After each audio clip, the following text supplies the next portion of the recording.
Namaste everyone. Welcome to Sheetal Digital Ocean. Let's learn something new in this video. ये video में हम देखेंगे कि सी लैंग्वेज में ऑपरेटर क्या होते हैं और सी लैंग्वेज में कितने टाइप के ऑपरेटर्स हैं। सी लैंग्वेज में ऑपरेटर्स क्या होते हैं? तो सी लैंग्वेज में ऑपरेटर्स का मतलब यही होता है कि ऐसे सिंबल की जो कोई भी ऑपरेशंस परफॉर्म करने के लिए यूज किए जाते हैं उसको हम बोलेंगे ऑपरेटर। तो सी लैंग्वेज में जो ऑपरेटर्स हैं उसकी लिस्ट ऐसी है कुछ। जो पहला है उसको हम बोलेंगे arithmetic operator, second assignment, third relational, fourth logical, fifth bitwise, sixth increment decrement, seven special and eight conditional operator. One by one हम सारे ऑपरेटर्स देखेंगे कि अरिथमेटिक क्या है, असाइनमेंट क्या है, रिलेशनल क्या है, लॉजिकल क्या है, बीट वाइज क्या है, इंक्रीमेंट डिक्रीमेंट क्या है, स्पेशल ऑपरेटर्स क्या है, कंडीशनल ऑपरेटर क्या है। अभी आप चिंता मत करो ये नेम सुनकर, सिर्फ अभी आप नोट पेन लेकर ये नाम लिख लो सो दैट आपको याद रहे कि सी लैंग्वेज में इतने टाइप के ऑपरेटर्स होते हैं। और मेजोरिटी ये सारे ऑपरेटर सब में होते हैं, कई में नए ऐड होते हैं तो कई में से ये ऑपरेटर रिमूव भी हो जाते हैं। सो अभी सीख लो तो सब, और कोई प्रोग्रामिंग लैंग्वेज भी आप सीखना चाहोगे तो ये सारे ऑपरेटर्स तब भी आपको काम आएंगे, तब आपको सीखने की ज़रूरत नहीं पड़ेगी। तो पहले हम देखते हैं अरिथमेटिक ऑपरेटर।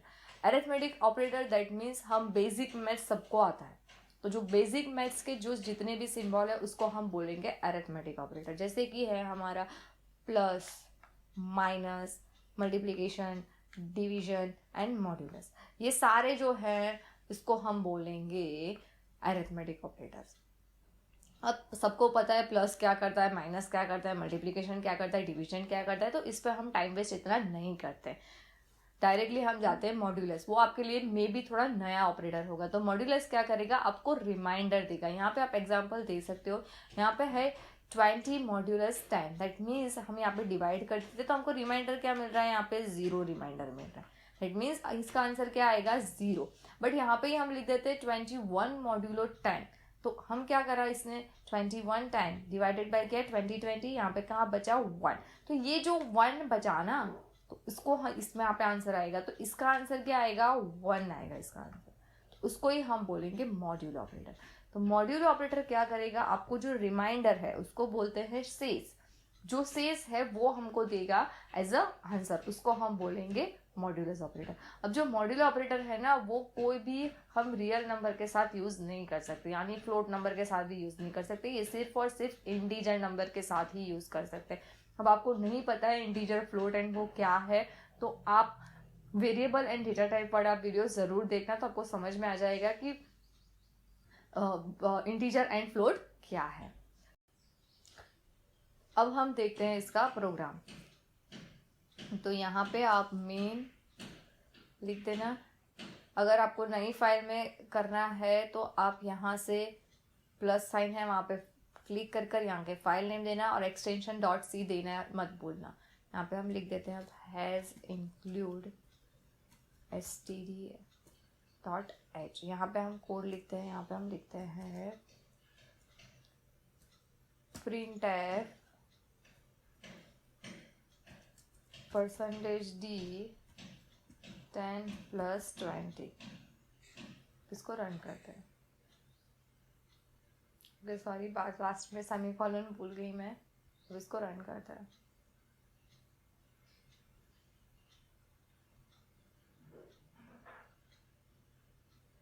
इसको सेव करो एंड देन अब रन करते हैं। तो आंसर हमारा आ गया 30। ओके, आप यहाँ टर्मिनल में जीसीसी लिखकर रन करना, जीसीसी operator.c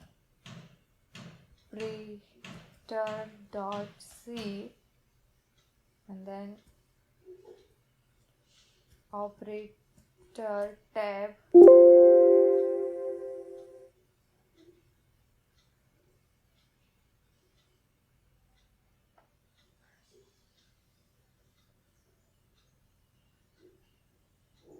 ओके। मेरे जीसीसी कंपाइलर में थोड़ा प्रॉब्लम आ रहा है, इसीलिए मैंने यहाँ पे एक एक्सटेंशन से ऐड किया है। यहाँ पे मैंने व्यू में जाके एक्सटेंशन में जाके मैंने यहाँ पे लिख दिया है कोड रनर, ये जो कोड रनर है ना, इस एक्सटेंशन को मैंने इंस्टॉल कर दिया सो दैट मेरे को सिर्फ यहाँ पे ये जो दिख रहा है वो इस पर क्लिक करना है, हमारा प्रोग्राम रन हो जाएगा जैसे मैंने अभी इसको रन किया था। ओके, तो यहाँ से मैं इसको सीधे डायरेक्टली रन कर सकती हूँ। यहाँ पे हमारा आंसर आ जाएगा 30। और ये आप भी इंस्टॉल कर सकते हो अगर आपको भी ऐसे ही रन करवाना है। तो अगर आपको नहीं चल रहा है तो आप GCC से भी रन करवा सकते हो। ओके, यहाँ पे आप देख सकते हो 10 + 20 हमारा यहाँ पे 30 आ गया। अब आपको ये परसेंटेज डी एंड ऑल नहीं पता है तो उसके लिए भी मैंने एक वीडियो ट्यूटोरियल बनाया हुआ है, आप देख सकते हो। वीडियो ट्यूटोरियल है, वो वीडियो ट्यूटोरियल है हमारा प्रिंटफ एंड स्कैनर फंक्शन वाला। तो आपको नहीं पता है परसेंटेज डी क्या है तो आप वो देख लेना। यहाँ पे प्लस लिखा है, यहाँ पे आप मल्टीप्लीकेशन भी लिख सकते हो एंड देन आफ्टर आप रन करो। तो यहाँ पे मल्टीप्लीकेशन सेव नहीं किया है, सॉरी, मैंने अब सेव किया। अब रन कर देखो, यहाँ पे आ गया आंसर आपका 200। ओके, तो यही है सारे स्टेप्स, ये है हमारा मैथमेटिक्स ऑपरेटर। अब हम देखते हैं रिलेशनल ऑपरेटर। रिलेशनल ऑपरेटर क्या करता है कि जो दो ऑपरेंड या जो दो कंडीशन दी है उसके बीच में रिलेशन क्या है, कौन सा बड़ा है कौन सा छोटा है, दो इक्वल है या नहीं, नॉट इक्वल है या नहीं, ये सारे भी आपको पता ही है। आप ये बेसिक सब कुछ पढ़ चुके हो हमारे आपके स्कूलिंग लेवल में कि इसको greater than, less than, equal to, not equal to. Not equal to that means दोनों इक्वल नहीं है। यहाँ पे मैंने एग्जाम्पल भी दिया है, अगर 20 ग्रेटर देन 30 लिखा है तो क्या होगा आंसर, दोनों सही है या नहीं। गलत है तो रिटर्न क्या मिलेगा हमको, 0 मिलेगा। हम ये इसका भी प्रोग्राम कर देख लेते हैं। तो 10 इज इक्वल टू 20। ओके, अब इसको रन करते हैं, पहले सेव कर देते हैं देन आफ्टर हम इसको रन करते हैं। यहाँ पे 0 आया, दैट मीन्स 10 एंड 20 एक नहीं है, अलग अलग, इसलिए 0 आया। यहाँ पे मैं लिख दूंगी 10। सॉरी, पहले सेव करना देन आफ्टर रन करना। तो यहाँ पे आप देख सकते हो हमारा लास्ट आउटपुट क्या आया, 1। दैट मीन्स 10 है इज इक्वल टू 10 है। यहाँ पे आप इंटीजर देकर भी लिख सकते हो, हाँ, integer a is equal to 10, integer b is equal to 10। और यहाँ पे आप a is equal to b ऐसे कर भी कर सकते हो। सेव करना एंड देन रन करना। ओके, हमारा आंसर आ गया 1। दैट मीन्स दोनों सेम है, इसलिए हमारा आंसर यहाँ पे प्रिंट हुआ है 1। होप आपको क्लियर हो गया होगा ये कंपैरिजन ऑपरेटर भी। आप सारे कंपैरिजन ऑपरेटर ट्राई करना, प्रोग्राम लिखना, और सेम उसके लिए अरिथमेटिक के भी आप प्रोग्राम पूरा लिखना। अब हम आते हैं लॉजिकल ऑपरेटर के लिए। लॉजिकल ऑपरेटर में भी आपके लिए थोड़े नए हो सकते हैं बट ये भी बहुत ही इजी है। लॉजिकल ऑपरेटर में क्या है, 3 टाइप के ऑपरेटर्स है उसमें, लॉजिकल एंड, लॉजिकल और एंड लॉजिकल नॉट। अब लॉजिकल एंड क्या करता है, लॉजिकल एंड आपको तभी ट्रू देगा जब आपकी दोनों कंडीशन ट्रू होगी तो ही आपको आंसर ट्रू मिलेगा। दैट मीन्स कि जितने भी आप वैल्यू दे रहे हो वो नॉन जीरो होनी चाहिए तो आंसर आपको क्या मिलेगा, ट्रू मिलेगा, अदरवाइज वो आपको फॉल्स देगा। और लॉजिकल और क्या करेगा, लॉजिकल और आपको क्या करेगा, आपने जितने भी आपने कंडीशंस दी है, कुछ भी दिया है, उसमें एक भी नॉन जीरो होगा, दैट मीन्स एक भी कंडीशन ट्रू होगी ना तो आपका आंसर आपको ये ट्रू देगा। अब लॉजिकल नॉट क्या करेगा, रिवर्स कर देगा। अगर ट्रू आंसर आ रहा है तो उसको फॉल्स कर देगा और फॉल्स आ रहा है तो उसको ट्रू कर देगा। ऐसा ही हमने देखा लॉजिकल एंड में क्या होगा, यहाँ पे देख सकते हो, यहाँ पे मैंने कंडीशन 1 एंड कंडीशन 2 दी है। तो लॉजिकल एंड लेते हैं, तो लॉजिकल एंड में क्या होगा, अगर दोनों के दोनों ट्रू होंगे तो ही आपको आंसर क्या मिलेगा, ट्रू मिलेगा, अदरवाइज वो आपको आंसर क्या देगा, फॉल्स देगा। जबकि और में क्या होता है, कोई एक भी ट्रू होगा ना तो वो आपको आंसर ट्रू दे देगा, दोनों फॉल्स है तभी आपको आंसर फॉल्स मिलेगा। ये चीज आपको याद रखनी पड़ेगी। एंड में क्या है, कोई भी एक वैल्यू नहीं, दोनों की दोनों वैल्यू नॉन जीरो होनी चाहिए, जितनी भी वैल्यूज आप है, तो ही आपका आंसर क्या आएगा, ट्रू आएगा, अदरवाइज आपका आंसर फॉल्स आएगा। अगर आपको ये समझ में नहीं आया है तो हम थोड़ा प्रैक्टिकल देखते हैं, आपको ऑटोमेटिकली समझ में आ जाएगा। तो यहाँ पे हम इसका प्रैक्टिकल परफॉर्म करते हैं। हम हमारे VS कोड में आ गए हैं। अब हम यहाँ पे क्या करते हैं, यहाँ पे हम A की वैल्यू 0 ले लेते हैं, B की वैल्यू भी 0 ले लेते हैं। ओके, अब आपको समझ में आ गया a is equal to 0 and b is equal to 0। तो यहाँ पे अगर हम यहाँ करेंगे लॉजिकल एंड, यहाँ पे हमने किया लॉजिकल एंड, अब हम यहाँ को इसको सेव करो पहले और इसको अब रन करते हैं। तो 0 0 है तो हमारा आंसर यहाँ पे क्या आया, 0 आया। ओके, यहाँ पे अगर मैं किसी एक को 1 0 कर दूंगी तो भी हमारा आंसर क्या आएगा, 0 ही रहेगा हमारा आंसर, क्योंकि एंड में दोनों ही नॉन जीरो होने कंपलसरी है। यहाँ पे मैंने दोनों को 10 10 कर दिया। अब मैं इसको सेव करूंगी एंड अब मैं रन करती हूँ। अब देखो हमारा आंसर क्या आया, 1। दैट मीन्स दोनों की वैल्यू क्या होनी चाहिए, नॉन जीरो होनी चाहिए, तो ही आपको ट्रू मिलेगा। ट्रू दैट मीन्स 1 आपको आंसर में मिलेगा। सेम अगर यहाँ पे हम और कर देते हैं, यहाँ पे और कर दिया और यहाँ पे एक 0 है और एक नॉन जीरो है। अब इसको मैं सेव कर इसको रन करती हूँ मैं, तो यहाँ पे आप देख सकते हो 1 आंसर है। क्यों, क्योंकि हमारी एक वैल्यू नॉन जीरो है, इसीलिए यहाँ पे 1 आंसर आया। क्लियर। अभी हम बाकी रहा नॉट, तो नॉट के लिए हम बी है तो बी को डायरेक्टली, बी की वैल्यू 0 है, यहाँ पे मैं लिख दूंगी नॉट। अब इसको हम सेव करेंगे एंड रन करेंगे, तो 0 है तो आंसर क्या आ जाएगा इसका, 1 आ जाएगा। अगर यहाँ पे 1 होता तो आंसर ये क्या कर देगा, 0।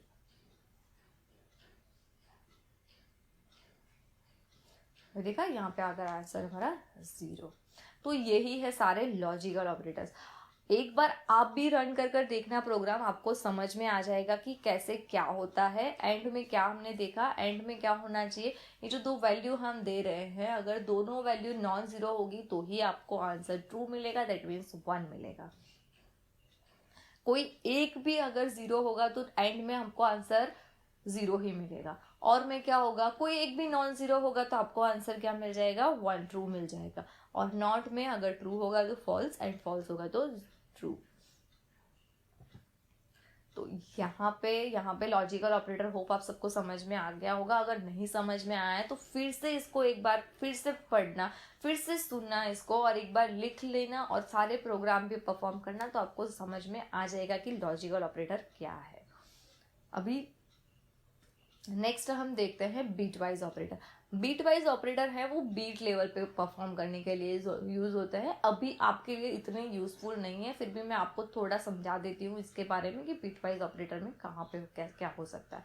तो बीट वाइज ऑपरेटर इतने हैं, bitwise and or exclusive or shift left shift right and complement करके इतने ऑपरेटर्स है बीट वाइज ऑपरेटर। अभी ये जो है बीट वाइज एंड, उसके पहले हमको ये टेबल समझना बहुत ज़रूरी रहेगा। जो हमने लॉजिकल एंड में समझा था सेम वैसा ही टेबल है एंड एंड और के लिए, कि अगर 0 0 वैल्यू है तो एंड में भी 0 वैल्यू आएगी, 0 1 है तो एंड में 0 ही होगा। तो 1 कब आएगा, तो 1 तभी आएगा जब दोनों की वैल्यू क्या होगी, 1, तभी एंड में क्या आएगा, 1। और में क्या है, और में कोई भी एक 1 होगा तो आंसर क्या आ जाएगा आपका, 1। अगर दोनों 0 है तो ये आंसर 0 आएगा। एक्सक्लूसिव और में क्या होगा, तो एक्सक्लूसिव और में आपका होगा कि अगर दोनों बिट सेम है, 0 0 एंड 1 1, ये दोनों बिट सेम है तो आंसर आपको क्या मिलेगा, 0 मिलेगा।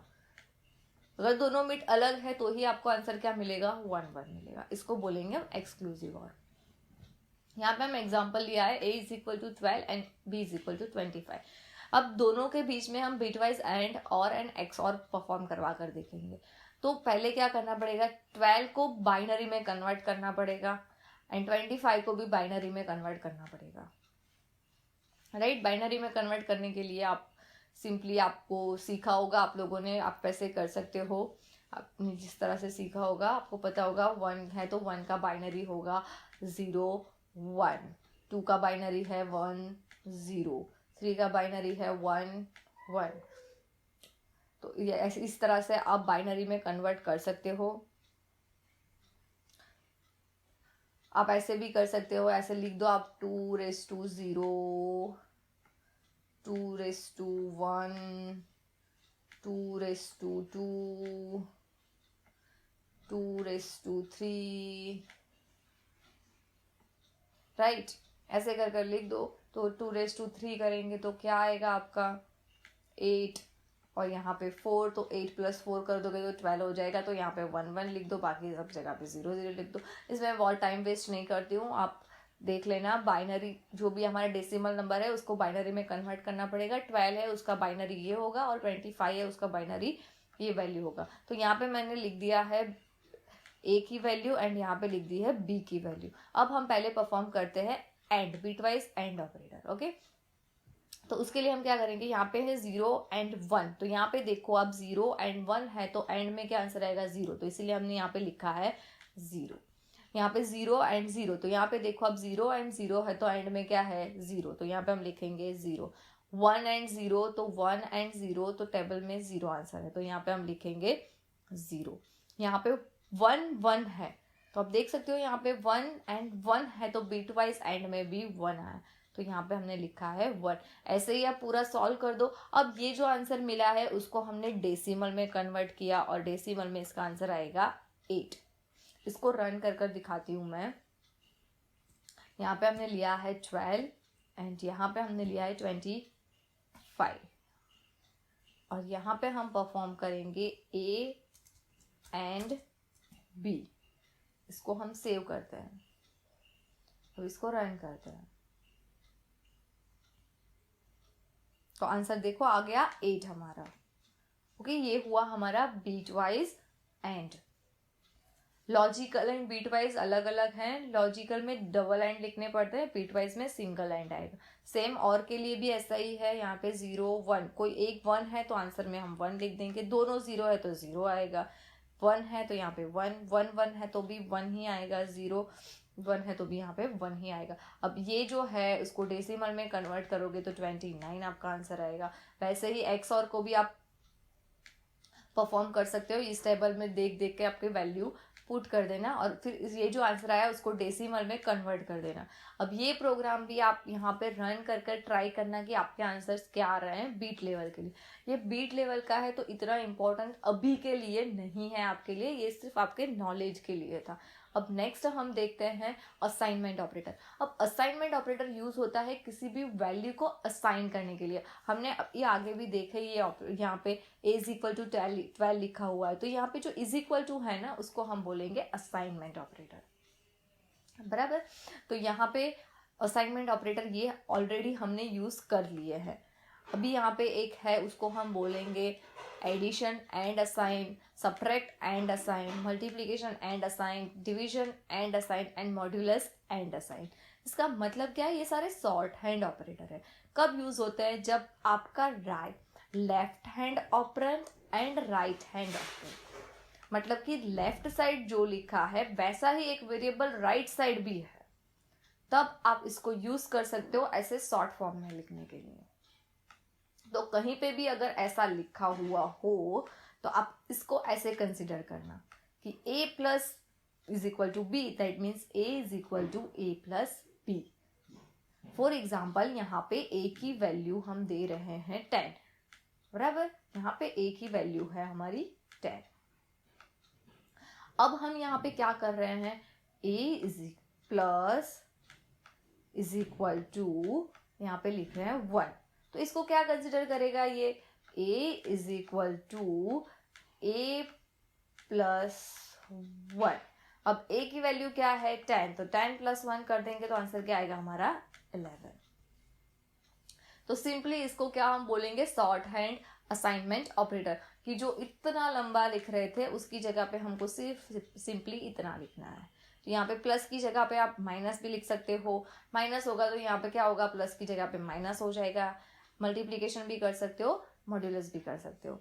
ओके, ये शॉर्ट हैंड ऑपरेटर आगे भी बहुत जगह पे यूज आप कर सकते हो, और करोगे तब आपको ज्यादा समझ में आएगा। इसका प्रोग्राम भी आप रन करने की कोशिश करना। यहाँ पे मैंने ये जो लिखा है a = कर ये रन करने की कोशिश करना, तो आपको समझ में आ जाएगा। अगर एक मैं आपको डेमो समझा देती हूँ। यहाँ पे a = 12 है, यहाँ पे हम लिखते हैं a + = 1। ओके, अब इसको सेव करती हूँ एंड रन करती हूँ, तो हमारा आंसर 13 आ गया। यहाँ पे अगर मैं 10 कर दूंगी तो 12 + 10 क्या आएगा, 22। ओके, तो ये आप भी अलग अलग ऐसे ऑपरेंड लेते जाना और यूज करते जाना। ओके, असाइनमेंट के मैंने प्लस का समझाया, आप माइनस मल्टीप्लीकेशन भी यूज करते जाना। अभी नेक्स्ट हम देखते हैं इंक्रीमेंट एंड डिक्रीमेंट ऑपरेटर। अब इंक्रीमेंट नाम से ही समझ में आता है हमको कि इंक्रीमेंट ऑपरेटर है क्या होगा, हमारी एक वैल्यू को इंक्रीज करेगा। डिक्रीमेंट ऑपरेटर क्या करेगा, तो वैल्यू को डिक्रीज करेगा। तो इंक्रीमेंट ऑपरेटर हम लिख सकते हैं कुछ इस तरह से। इंक्रीमेंट ऑपरेटर लिखने के लिए लिखना है हमको प्लस प्लस साइन, ओके, और डिक्रीमेंट के लिए हमको लिखना है माइनस माइनस साइन। इंक्रीमेंट के लिए प्लस प्लस एंड डिक्रीमेंट के लिए माइनस माइनस। अब इंक्रीमेंट ऑपरेटर क्या करेगा कि आपकी जो भी वैल्यू होगी ना उसमें +1 ऐड कर देगा, और डिक्रीमेंट ऑपरेटर क्या करेगा, आपकी जो भी वैल्यू होगी ना उसमें से एक वैल्यू माइनस कर देगा। तो जब भी आपने ऐसे या ऐसे दोनों में से कैसे भी लिखा हो तो उसका मतलब ये होगा कि जो भी है उसमें एक वैल्यू क्या करनी है, हमको ऐड करनी है। और सब डिक्रीमेंट लिखा होगा तो क्या होगा, उसकी एक वैल्यू डिक्रीज करनी है। मैं आपको समझाती हूँ यहाँ पे लिख कर, फिर यहाँ पे a प्लस प्लस लिख देती हूँ। यहाँ पे 12 है, यहाँ पे मैंने क्या लिखा है, a प्लस प्लस, सॉरी मैं यहाँ पे लिखती हूँ प्लस प्लस a। ओके, अब इसको सेव करती हूँ एंड इसको अब रन करते हैं। तो आप देख सकते हो एक वैल्यू क्या हो गई, इंक्रीमेंट हो गई, 12 से 13 हो गया हमारा वैल्यू। ओके, समझ में आया। यहाँ पे सपोज हम डिक्रीमेंट करेंगे तो क्या होगा, हमारी वैल्यू क्या हो जाएगी, 11। 12 थी उसकी 11 हो जाएगी। तो वो क्या किया, उसने एक वैल्यू डिक्रीज कर दिया। अब इंक्रीमेंट डिक्रीमेंट में भी कुछ इस तरह से होता है, जब हम प्लस प्लस पहले लिखते हैं तो उसको हम बोलते हैं प्री इंक्रीमेंट, बाद में लिखते हैं तो उसको हम बोलते हैं पोस्ट इंक्रीमेंट। ये जैसा ही है प्रीपेड एंड पोस्टपेड कार्ड जैसा। प्रीपेड कार्ड में कैसा होता है, पहले पेमेंट करो फिर आप यूज कर सकते हो। पोस्टपेड में क्या होता है, पहले यूज कर लो फिर बिल आएगा आपके घर में।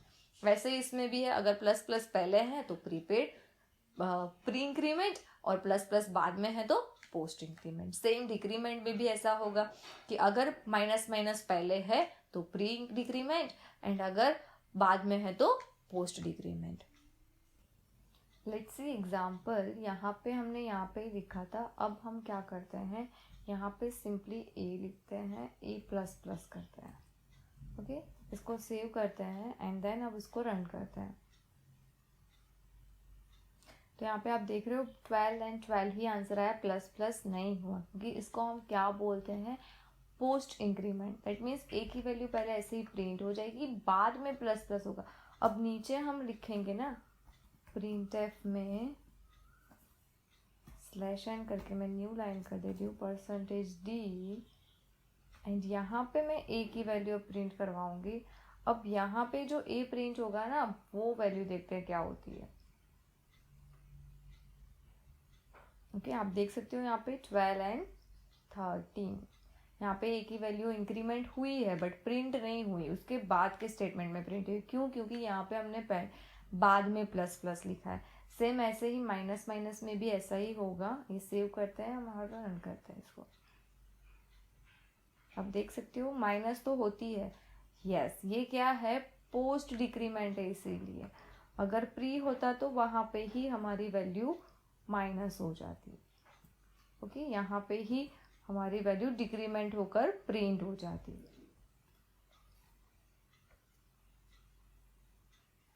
ये यहाँ पे हो गया जैसे 11। होप आपको समझ में आ गया होगा कि पोस्ट इंक्रीमेंट क्या है, प्री इंक्रीमेंट क्या है, पोस्ट डिक्रीमेंट क्या है, प्री डिक्रीमेंट क्या है।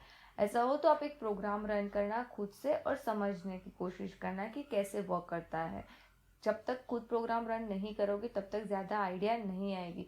एक बार फिर से मैं इसको एक्सप्लेन कर देती हूँ। यहाँ पे सपोज हम ऐसे लिख देते हैं, चलो a प्लस प्लस, ऐसे ऐसे भी आप लिख सकते हो, कोई इश्यू नहीं है।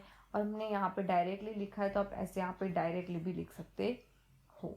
यहाँ पे हम a प्लस प्लस लिखेंगे तो आउटपुट क्या आएगा, हमारा 12 है तो यहाँ पे 12 ही आएगा क्योंकि पोस्ट इंक्रीमेंट है। दूसरी बार यहाँ पे प्रिंटफ में a लिखोगे तो हमारा आउटपुट यहाँ पे 13 आ जाएगा। यहाँ पे प्लस प्लस आगे होगा तो यहाँ पे ही आउटपुट आपका 13 मिल जाएगा। होप आपको समझ में आ गया होगा कि ये इंक्रीमेंट एंड डिक्रीमेंट ऑपरेटर क्या है। अब नेक्स्ट हम देखते हैं कंडीशनल ऑपरेटर। कंडीशनल ऑपरेटर है ना, एक्चुअली शॉर्ट हैंड ऑपरेटर है इफ एल्स के। अभी हमने इफ एल्स आगे के ट्यूटोरियल्स में देखेंगे, अभी के लिए सिर्फ आप कंडीशनल ऑपरेटर समझ लो कैसे होता है।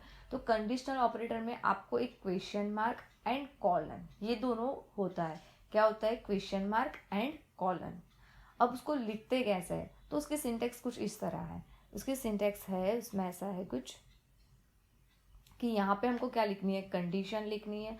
अगर कंडीशन हम पूछ रहे हैं, क्वेश्चन मार्क है तो हम पूछ रहे हैं कि अगर कंडीशन ट्रू है तो जो हमारा पहला स्टेटमेंट होगा उसको हम बोलेंगे ट्रू स्टेटमेंट, उसको एग्जीक्यूट कर दो।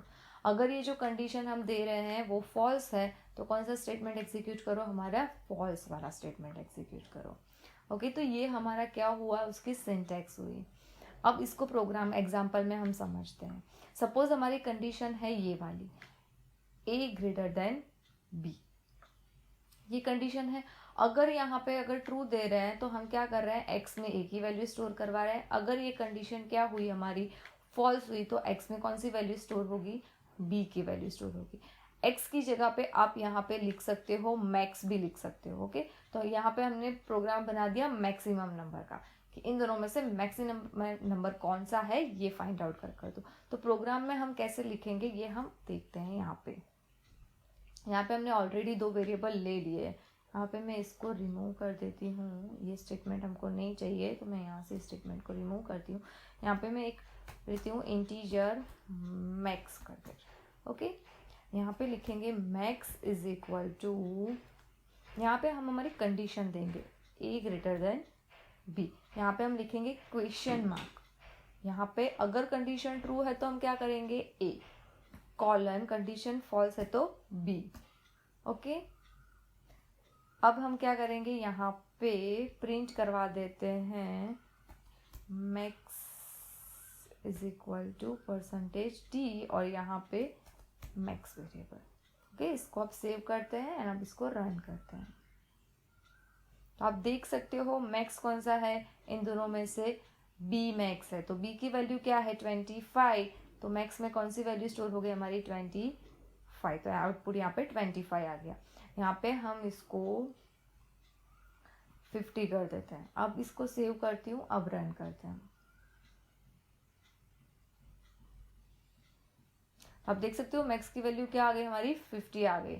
तो यहाँ पे ये ऑपरेटर ने क्या किया? पहले कंडीशन चेक की कि अगर जो कंडीशन ट्रू होगी तो मैक्स की वैल्यू क्या हो जाएगी? मैक्स यहाँ पे अगर कंडीशन ट्रू होगी तो यहाँ पे ऐसा हो जाएगा max is equal to a, right.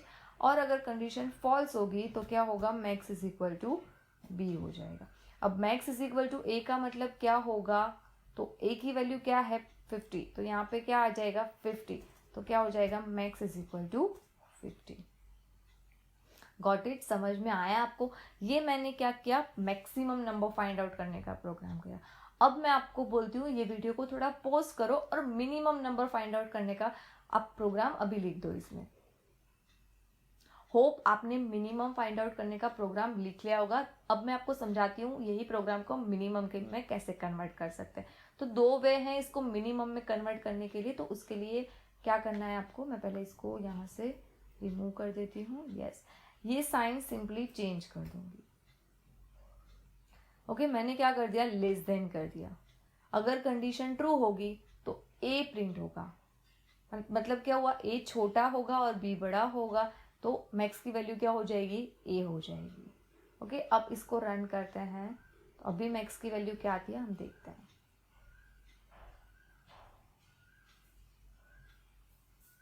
अभी इसको रन किया हमने, सॉरी हमने सेव करना भूल गए। सेव करते हैं, अब हम इसको रन करते हैं।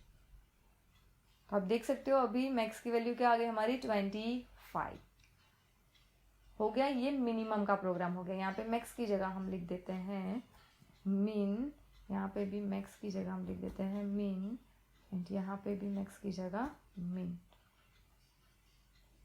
तो ये हमारा मिनिमम का प्रोग्राम हो गया। ये एक लॉजिक है।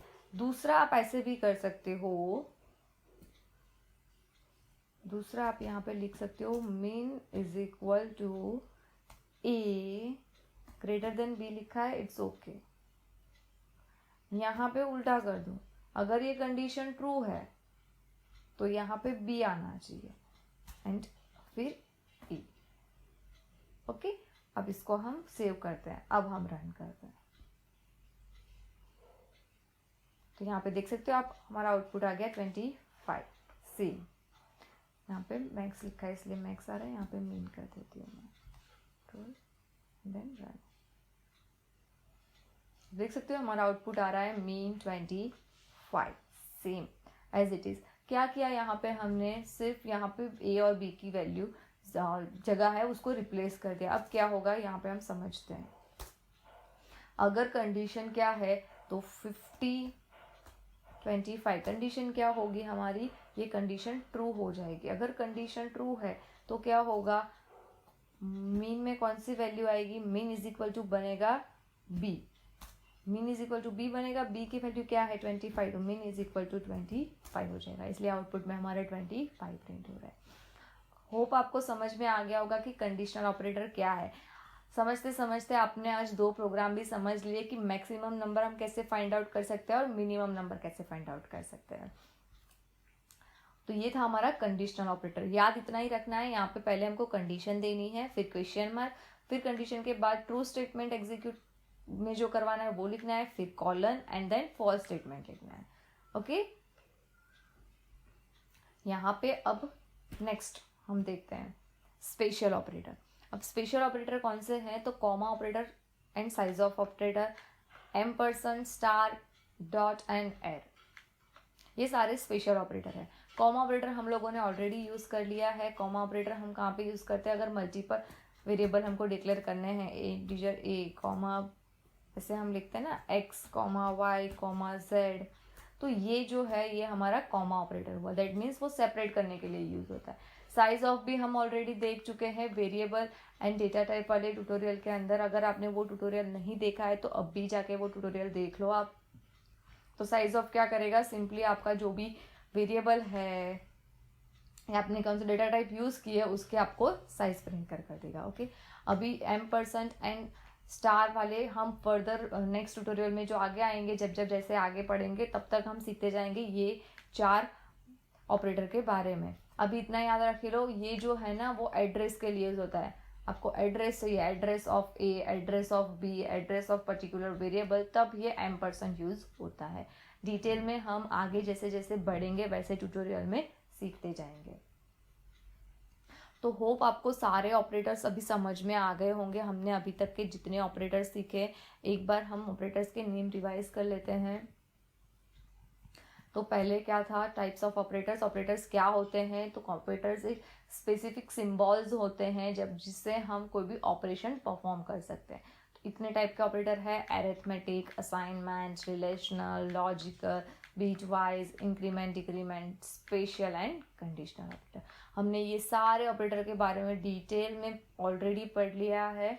आप ये सारे ऑपरेटर की प्रैक्टिस करना। अगर कोई भी ऑपरेटर में आपको कोई भी डाउट है तो आप कमेंट में ज़रूर बताना, हम आपके सारे डाउट सॉल्व करने में आपकी हेल्प करेंगे। Thank you for watching this video. See you guys in the next video.